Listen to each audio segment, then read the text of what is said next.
आओ बच्चों सुनो कहानी। सुनो कहानी की जानिब से खुशामदीद। हम लाए हैं आपके लिए रंग बरंगी नई पुरानी कहानियां। अच्छे बच्चों, कहानी का उन्वान है सूत का रेशम और इसे लिखा है इस्मत चोगताई ने। भाई, इस्मत चोगताई ने बहुत ही मज़ेदार कहानियां लिखी हैं बच्चों के लिए। नन्हे भाई हमें कितनी बार ही बेवकूफ़ बनाते, मगर हमको आखिर में कुछ ऐसा कायल कर दिया करते थे कि उन पर से एतबार ना उठता। मगर एक वाक़ये ने तो बिल्कुल ही हमारी कमर तोड़ दी। ना जाने क्यों बैठे बिठाए जो आफत आई तो पूछ बैठे, नन्हे भाई ये रेशम कैसे बनता है? अरे बुद्धू, ये भी नहीं मालूम रेशम कैसे बनता है? इसमें मुश्किल ही क्या है। सादा सूती धागा लो, उसे 2 पलंगों के पाए पर ऐसा तान दो जैसे पतंग का मांझा तानते हैं। बस जनाबे आली, अब 1 या 2 हस्ब ज़रूरत अंडे ले लो, उनकी जर्दी अलग कर लो, उन्हें खूब कांटे से फेंटो, अच्छा नमक मिर्च डालकर आमलेट बनाकर हमें खिलाओ, समझी?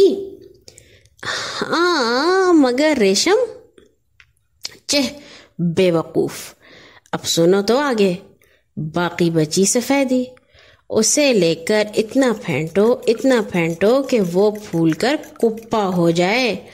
बस जनाब, अब ये सफेदी बड़ी एहतियात से पलंग के पायों पर तने हुए तागे पर लगा दो। जब सूख जाए संभाल के उतार कर उसका गोला बना लो। आप चाहे इसके रेशम से साड़ियां बुनो, चाहे कमीजें बनाओ। अरे बाप रे, हमने सोचा रेशम बनाना इतना आसान है और हम अब तक बुद्धू ही थे जो अम्मा से रेशमी कपड़ों के लिए फरमाइश करते रहते थे। अरे हम खुद इतना ढेरों रेशम बना सकते हैं तो हमें क्या गर्ज पड़ी जो किसी की जूतियां चाटते फिरे। बस साहिब, उसी वक्त एक अंडा मुहैया किया गया। ताज़ा ताज़ा काली मुर्गी दड़बे में देकर उठी और हमने झपट लिया। फौरन नुस्खे पर अमल किया गया, यानी जर्दी का आमलेट बनाकर खुद खा लिया, क्योंकि नन्हे भाई नहीं थे उस वक्त। अब सवाल ये पैदा हुआ कि तागा कहाँ से आए। जाहिर है कि तागा सिर्फ आपा की सीने परोने वाली संदूकची में ही मिल सकता था। सख्त मरखन्नी थी आपा, मगर हमने सोचा नर्म नर्म रेशम की लच्छियों से वो जरूर नर्म हो जाएंगी। क्या है, हम भी आज उन्हें खुशी क्यों ना कर दें। बहुत नाला रहती हैं हमसे, बदकिस्मती से वो हमें अपना दुश्मन समझ बैठी हैं। आज हम उन्हें शर्मिंदा करके ही छोड़ेंगे। वो भी क्या याद करेंगी कि किस कदर फर्स्ट क्लास बहन अल्लाह पाक ने उन्हें बख्शी है, जिसने सूत का रेशम बना दिया। आपा जान सो रही थी और हम दिल ही दिल में सोच रहे थे कि रेशम की मलाई लच्छियां देखकर आपा भी रेशम का लच्छा हो जाएंगी, फिर हमें कितना प्यार करेंगी। सख्त चिपचिपा और बदबूदार था रेशम बनाने का ये मसाला। ना तजुर्बाकारी की वजह से आधा तागा तो उलझ कर बेकार हो गया, मगर हमने भी आज तहिया कर लिया था कि अपनी काबिलियत का सिक्का जमा कर चैन लेंगे। लिहाजा आपा की संदूकची में से हमने सारी की सारी रंग बिरंगी सूती और रेशमी रीलें लेकर 2 पलंगों के दरमियान तान दी कि रेशम तो और चमकदार हो जाएगा, सूत रेशम हो जाएगा। अब हमने अंडे की फेंटी हुई सफेदी से ताने हुए तागे पर खूब कस्से देने शुरू किए। इतने में आपा जान आंखें मलती और जमाइयां लेती हुई हमारे सर पर आ धमकी।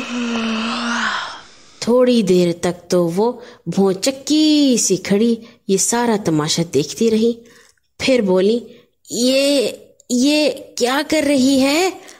उन्होंने बेदिक्कत आवाज हलक से निकाली। रेशम बना रहे हैं, हमने निहायत गुरूर से कहा और फिर नुस्खे की तफसील बताई। और फिर घर में वही क़यामत सुग़रा आ गई जो अमूमन हमारी छोटी मोटी हरकतों पर आ जाने की आदी हो चुकी थी। ناشکریہ اپا نے ہماری سخت پٹائی کی۔ گھر میں سبھی بزرگوں نے دست شفقت پھیرا۔ ریشم بنانے چلی تھی، اپنے کفن کے لیے ریشم بنا رہی تھی چڑیل۔ لوگوں نے زندگی دو بھر کر دی، کیونکہ واقعی ریشم بننے کے بجائے تاگا برتن مانجنے کا جونا بن گیا۔ ہم نے جب ننھے بھائی سے شکایت کی تو بولے، کچھ کسر رہ گئی ہوگی، انڈا باسی ہوگا۔ نہیں، تازہ تھا، اسی وقت کالی مرغی دے کر گئی تھی۔ کالی مرغی کا انڈا؟ پگلی کہیں کی، کالی مرغی کے انڈے سے کہیں ریشم بنتا ہے؟ تو پھر؟ ہم نے احمقوں کی طرح پوچھا۔ سفید جھک مرغی کا انڈا ہونا چاہیے۔ اچھا، اور کیا؟ اور آملیٹ تم خود نکل گئی، ہمیں کھلانا چاہیے تھا، تب ریشم بن جاتا۔ اور کیا، بھیا نے کہا، اور ہم سوچنے لگے، سفید مرغی کم وقت کوڑک ہے، انڈوں پر بیٹھی ہے، نہ جانے کب انڈے دینے شروع کرے گی۔ خیر، دیکھا جائے گا، ایک دن آپا کو ہمیں مارنے پر پچھتانا پڑے گا، جب ہم سارا گھر ریشم کی نرم لچھیوں سے بھر دیں گے تو شرم سے آپا کا سر جھک جائے گا اور وہ کہیں گی، پیاری بہن مجھے معاف کر دے، تو سچ مچ ہیرا ہے۔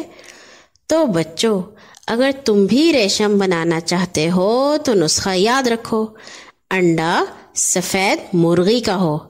اگر فی الحال وہ کڑک ہے تو انتظار کرو، اور زردی کا آملیٹ ننھے بھائی کو کھلانا، خود ہرگز نہ کھانا، ورنہ منتر الٹ پڑ جائے گا اور حالات نہایت بھونڈی صورت اختیار کر لیں گے، پھر ہمیں دوش نہ دینا۔